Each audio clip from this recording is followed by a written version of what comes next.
Admiral Kex, you need to see this right now. I barely managed to keep my third eye from rolling as junior analyst Plex burst into my office, waving a datapad like it contained the secrets of the universe. I mean, really? I was just about to enjoy my perfectly heated cup of Zillabian juice. Let me guess, I drawled, setting down my cup with deliberate slowness. The humans have done something that defies our understanding of basic physics, again. But sir, this is different. Look at these energy readings from their planet. I glanced at the datapad, more to humour the young analyst than out of any real interest. The humans were always doing something ridiculous. Last month they'd figured out how to make their food spicy enough to melt through our standard containment units. The month before that, they'd somehow weaponized what they called dad jokes into an actual sonic deterrent. But as my eyes scanned the readings, my antennae straightened involuntarily. The signature patterns were unlike anything I'd seen in my 300 cycles of monitoring Earth. They showed massive energy spikes appearing and disappearing across their planet, but with zero radiation signature. No heat discharge, no quantum residue, nothing. Just pure clean energy blips popping up like cosmic hiccups. When did this start? I asked, my professional demeanour slipping just enough to betray my concern.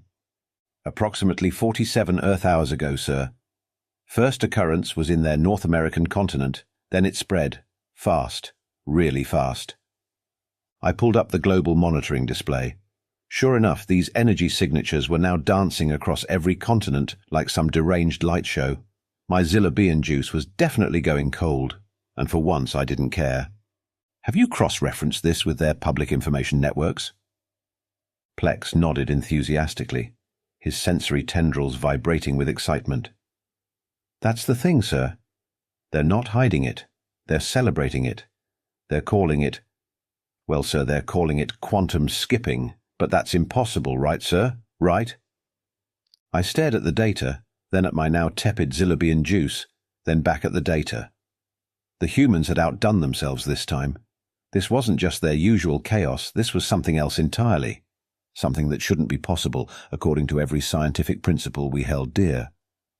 Get me a direct line to the Galactic Council, I ordered, standing up from my desk. And Plex? Yes, Admiral. Get me a fresh Zillabian juice. Something tells me I'm going to need it. As Plex scurried away, I watched another energy spike blink across the display. These humans, with their ridiculous persistence and their complete disregard for what should and shouldn't be possible, had just changed everything. Again. And somehow, I knew this was just the beginning of what was going to be a very, very long day. The Galactic Council's top scientists arrived within hours. I'd never seen Professor Lax move so quickly. She usually took 3 solar cycles just to approve a research proposal. Yet here she was, her usually immaculate tentacles frazzled, staring at our monitors with all 8 of her eyes wide open.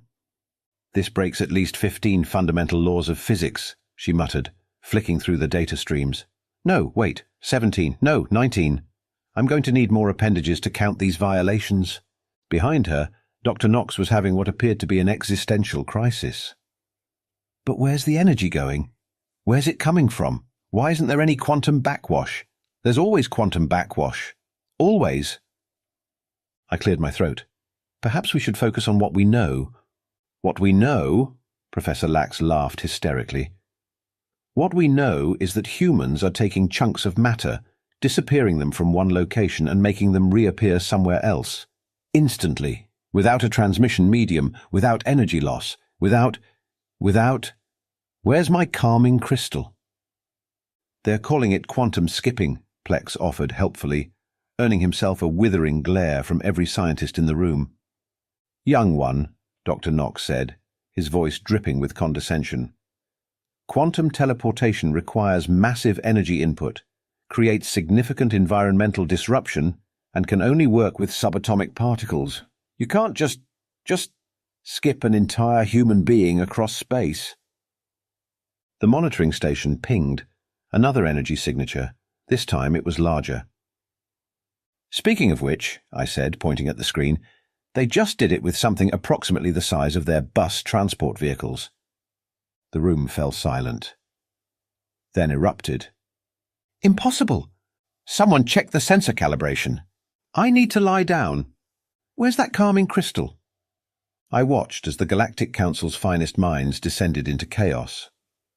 Grand Chancellor Vex had joined us via hologram, and even his normally stoic face showed signs of strain.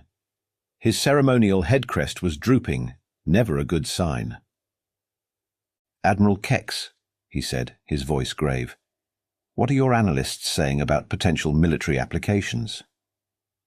And there it was, the question I'd been dreading. "Chancellor, with all due respect, I don't think that's their goal. Based on their public communications, they're planning to use it for commuting." Commuting? The Chancellor's head crest drooped even further. "You mean they developed instantaneous matter transportation to get to work?" "And shopping," Plex added.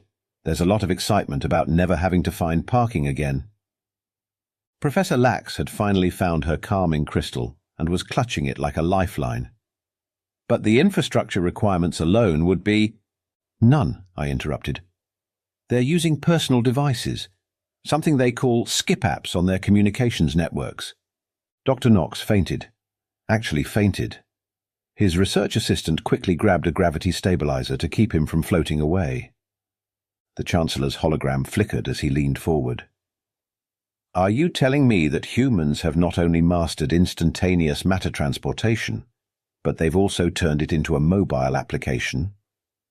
"Yes, sir, and according to their social media networks, they're mainly using it to, quote, avoid traffic and grab coffee from that really good place in Paris."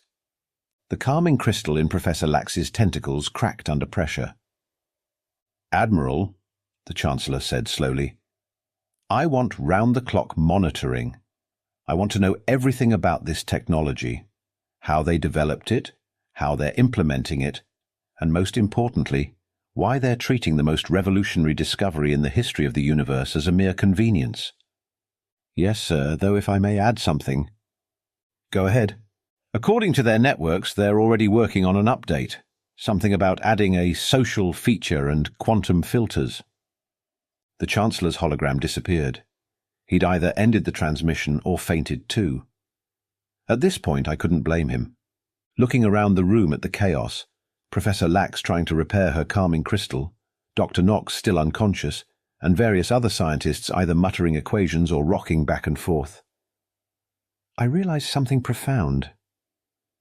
We weren't ready for humans. We never had been. And I had a feeling we never would be. "Remember, absolute stealth is crucial," I briefed my observation team. "Our adaptive camouflage should make us invisible to human detection systems." Of course, that's when Officer Rex sneezed, causing his camouflage to glitch and briefly turn him hot pink. Perfect start to our covert mission. We'd chosen a location they called Central Park in their New York City for our observation. According to their data streams, it was a popular quantum skipping destination. Our team of 6 was positioned strategically around a busy pathway, waiting to witness this impossible technology in action. "Sir," Lieutenant Yex whispered through our comm system, "human approaching from the north. Female. Appears to be looking at one of their personal devices." I adjusted my position behind what humans called a hot dog stand, though I'd yet to see any canines being heated. The human walked casually, tapping at her device's screen with one hand, holding what appeared to be a coffee in the other. Nothing about her suggested she was about to perform an act that violated the fundamental laws of physics. "Energy signature detected," Officer Rex called out, his voice cracking with excitement. The human vanished. No flash, no sound, no distortion of space-time, just gone. My sensors went crazy for a fraction of a second, then returned to normal as if nothing had happened. Did anyone see how she did that?" Professor Lax asked through the comm. We'd brought her along despite her still being slightly unstable from earlier events. She'd promised not to have another breakdown. So far, she'd kept her word. Mostly. "Negative," I responded. "Let's maintain position. There should be more." A human materialized right in front of my hiding spot. I froze, holding my breath. It was a different human, male this time, wearing what they called a business suit and also holding a coffee. He glanced at his device, muttered something about great signal strength today, and walked away as if he hadn't just defied several universal constants. "Sir," Lieutenant Yex's voice held a note of panic. "Multiple signatures incoming." Before I could respond, humans started appearing and disappearing all around us. It was like watching a chaotic dance of quantum impossibilities.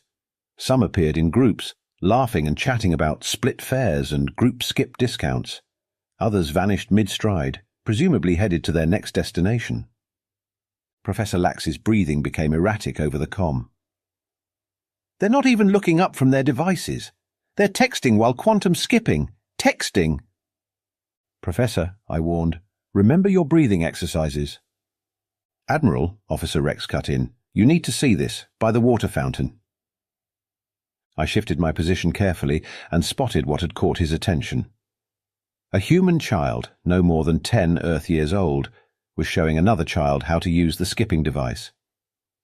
"See?" the first child said. "You just press here, pick where you want to go, and whoosh, easy peasy." Both children vanished, leaving behind only their giggles and another spike on our energy readings. "Easy peasy," Professor Lax whispered, her voice trembling. "Easy peasy." "Professor," I started. "They're teaching quantum physics to children and calling it easy peasy." Her outburst caused her camouflage to malfunction, revealing her true form for a brief moment. A nearby human glanced over, shrugged, and went back to their device. Apparently, the sight of a 6-tentacled alien scientist having a nervous breakdown was less interesting than whatever was on their screen. "New problem," Lieutenant Yex reported tensely. "Officer Rex's camouflage is malfunctioning again." "What color this time?" I asked, dreading the answer. "Rainbow, with glitter effect." I looked over to see Officer Rex, now a shimmering disco ball of alien technology, trying to squeeze behind a tree that was definitely too small to hide him. A group of humans walked past, one of them pointing and saying, "Cool hologram art installation." "Mission compromised," I announced. "Prepare for emergency extraction." "Wait," Professor Lax exclaimed. "One more reading, just one more. I need to understand how they're managing the quantum entanglement process." At that exact moment, a human materialized directly where she was standing. There was an awkward moment of quantum overlap, a brief flash, and suddenly Professor Lax found herself wearing the human's hat, while the human had somehow ended up with the professor's calming crystal. The human looked at the crystal, shrugged, and said, "Cool souvenir," before tapping their device and vanishing again. "Extraction! Now!" I ordered. As our team scrambled to activate our emergency protocols, I caught sight of one last human. They were eating a sandwich, watching a video on their device, and quantum skipping simultaneously. Somehow, that was the most terrifying thing I'd seen all day.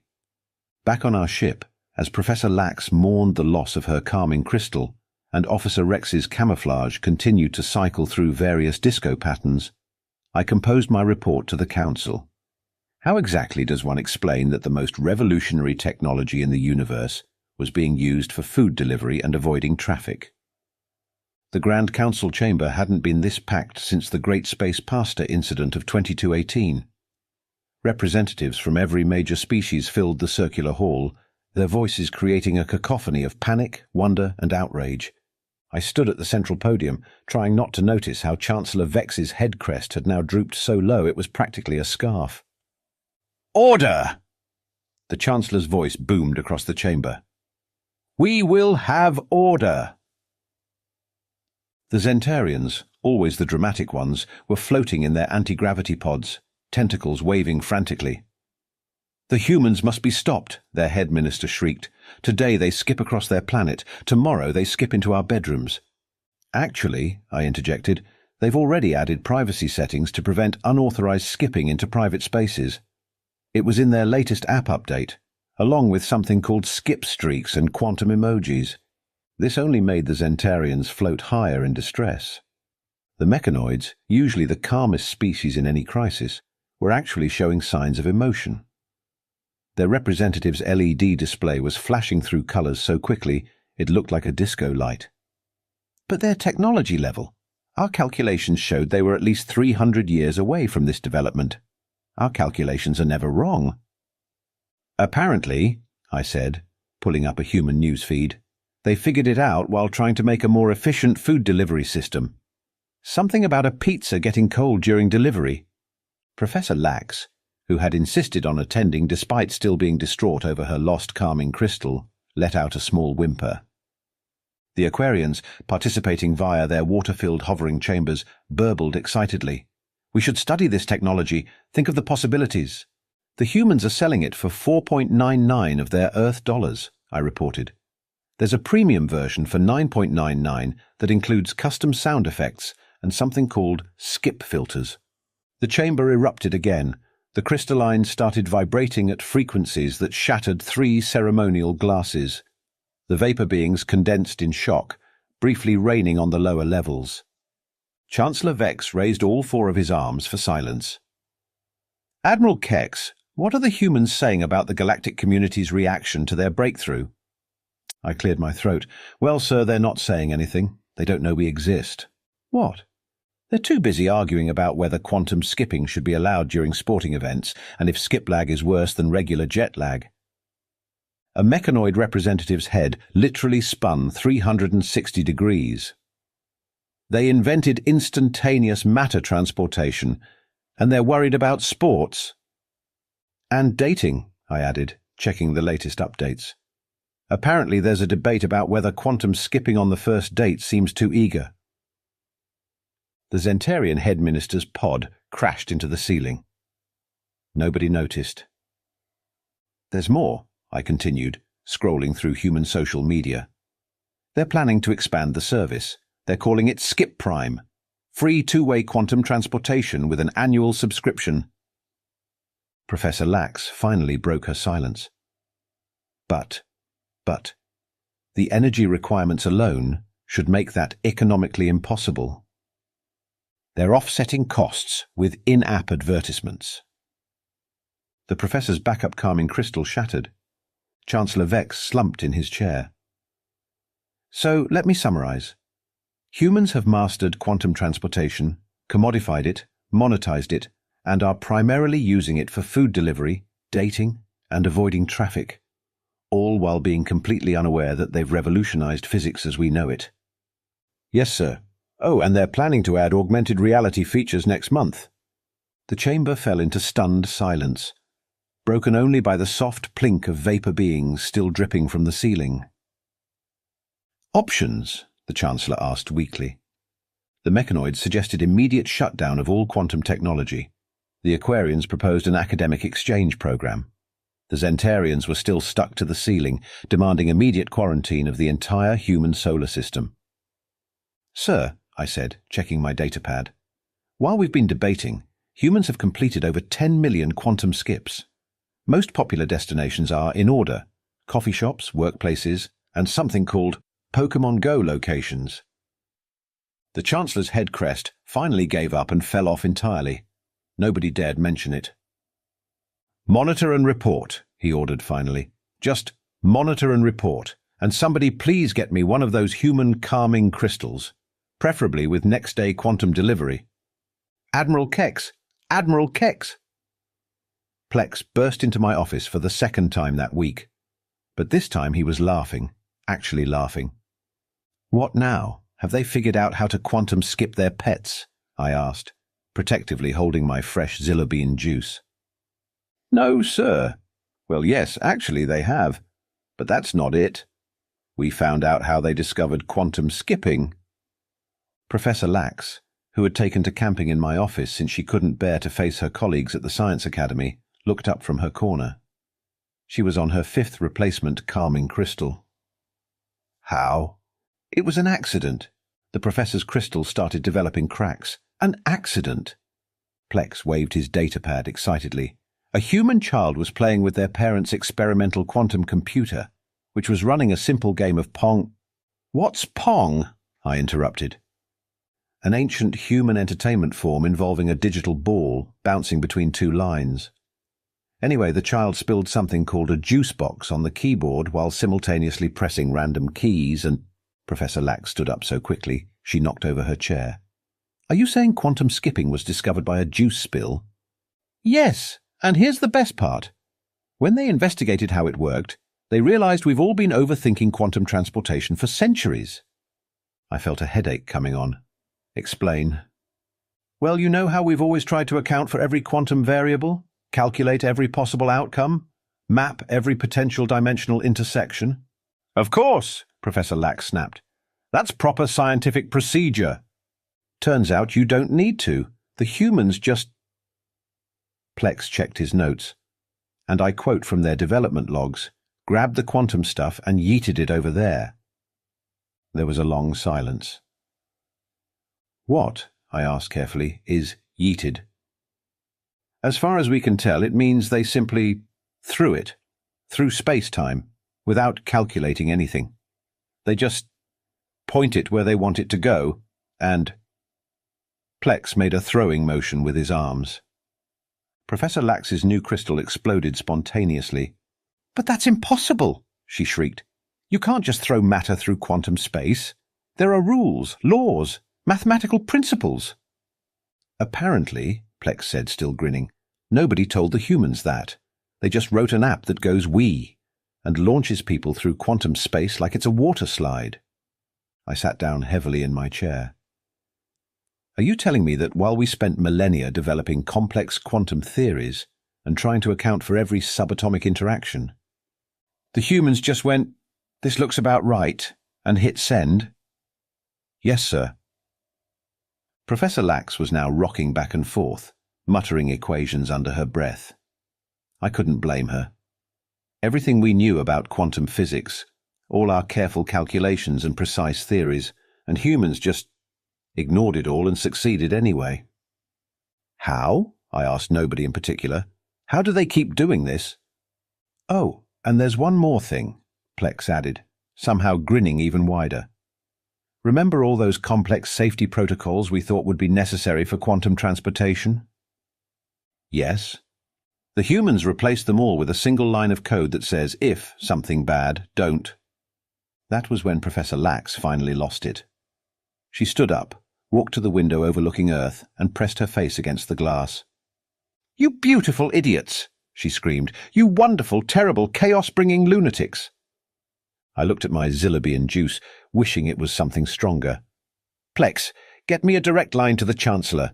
He needs to know that we've been outsmarted by a juice box. As Plex hurried out, I heard Professor Lax still yelling at Earth. Do you know how many papers I've published, how many theorems I've proven, and you just yeeted it? Somehow I had a feeling the humans would take that as a compliment. The day humanity discovered they weren't alone in the universe was remarkably anticlimactic.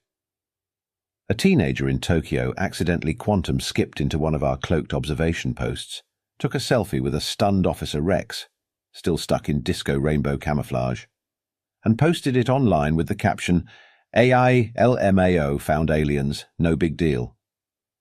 The post went viral in 3 minutes. Within an hour, humans had created memes about us. By dinner time, they'd added skip to alien worlds as a premium feature in their app. So let me get this straight.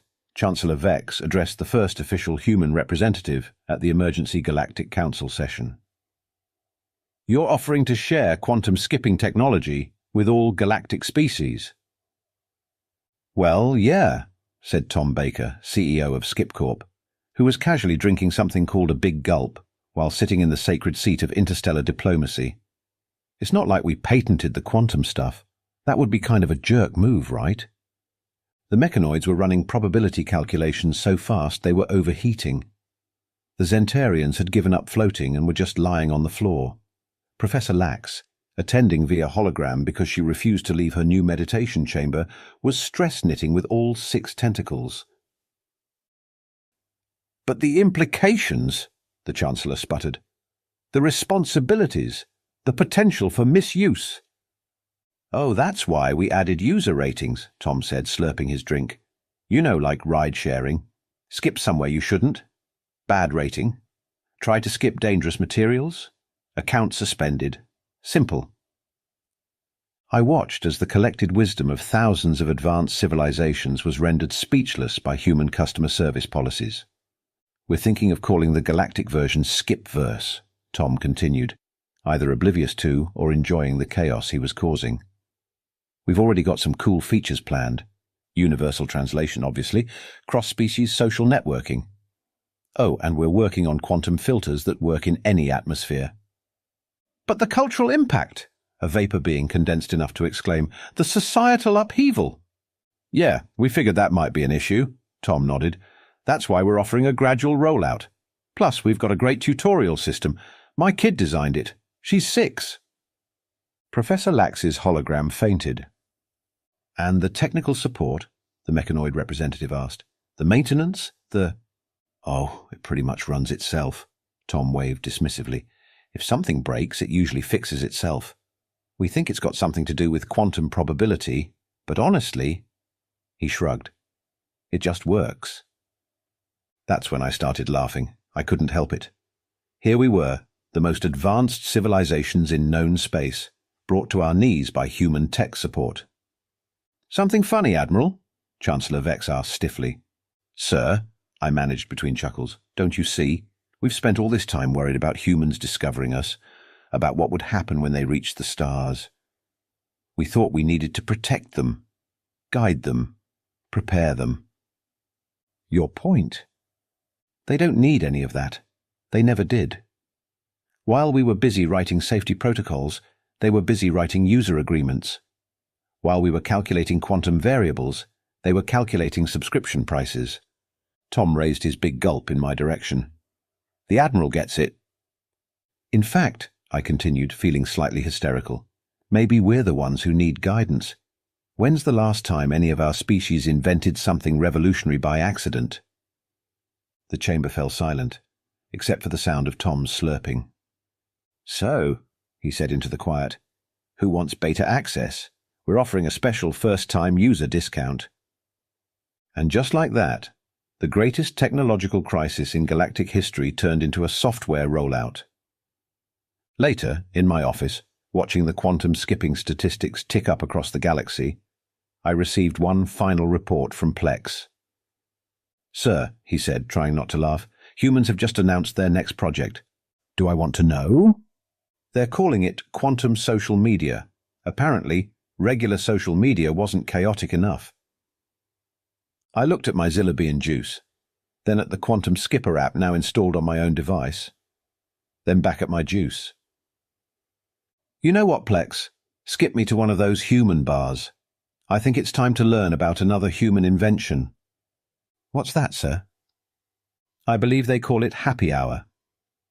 As I quantum skipped away, I couldn't help but wonder what humans would accidentally invent next. But that was a crisis for another day. Right now, I had a date with something called a margarita, and I'd heard you could get them in any color you wanted, even disco rainbow.